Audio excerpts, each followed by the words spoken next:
पास मसला पूछने के लिए कुछ लोग आ गए तो 4-5 साल का बच्चा भी था जिसके वालिद ने गुस्से में अपनी बीवी को 3 तलाकें दी थी। तो छोटा सा बच्चा, कपड़े भी फटे पुराने, और हालत बता रही थी कि गरीबी है। तो जब मैंने मसला बताया कि 3 तलाकें हो गई हैं तो वापस जाने लगे, तो बच्चा मुझसे कहता है, देहाती आदमी तो कहने लगा, मौलवी साहब मेरी अम्मा ते नानी कहनी असन पूछ के आई आप कि हुण असीं लहदा ही रहना है। तो उस बच्चे की नौनिहाल की वो कैफियत देखी तो मैं रो पड़ा। मैंने कहा यार ये बच्चा बेचारा माँ बाप के होते हुए ये यतीमों जैसी ज़िंदगी गुजारेगा क्योंकि बाप ने तलाक दे दी। किस तरह मसाइल नहीं बताए लोगों को, तालीम से आगाही नहीं किया। और इसमें बहुत बड़ा जुल्म है उन लोगों का भी जो जनाजे पे खड़े होके तो कह देते हैं, मेरी तरह के लोग, अच्छे उलमा की बात नहीं करता, वो कह देते हैं देखो जिन लोगों को जनाजा नहीं आता, भैया आपने किस दिन इशा के बाद क्लास लगाई थी जनाजा सिखाने की? ये तो आपने कह दिया लोगों को कुरान जी ठीक नहीं आता।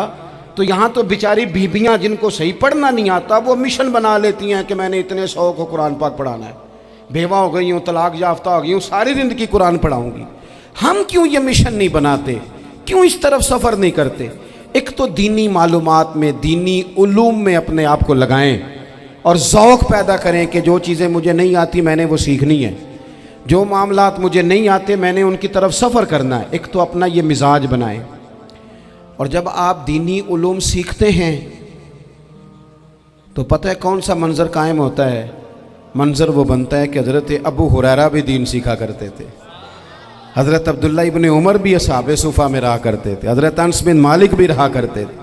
और ऐसा मंज़र बनता है कि हज़रत सैयदा खदीजतुल कुबरा रज़ी अल्लाह तआला अन्हा फरमाती हैं, सैयदा फ़ातिमा हुजूर की गोद में बैठी होती थी और नबी पाक से बातें पूछती थी और हुजूर उन्हें बता रहे होते थे। सैयदा आयशा हुजूर से दीन की बातें पूछती।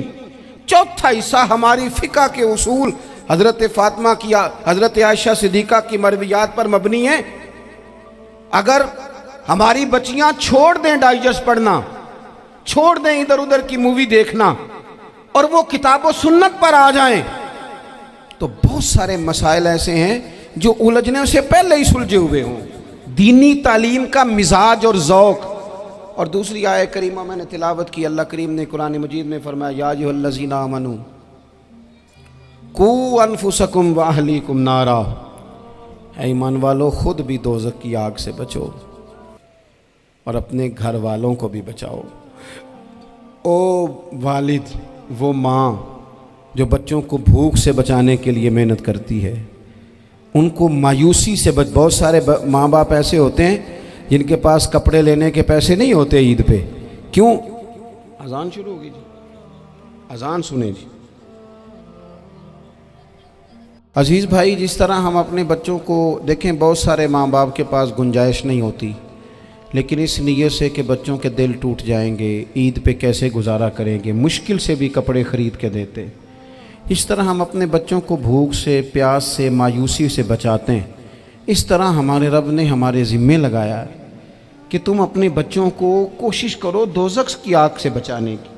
हज़रत उमर फ़ारूक रज़ी अल्लाह तआला अन्हु ने अर्ज़ किया था, या रसूल अल्लाह सल्लल्लाहु तआला अलैहि वसल्लम, इस आया करीमा का माना क्या है?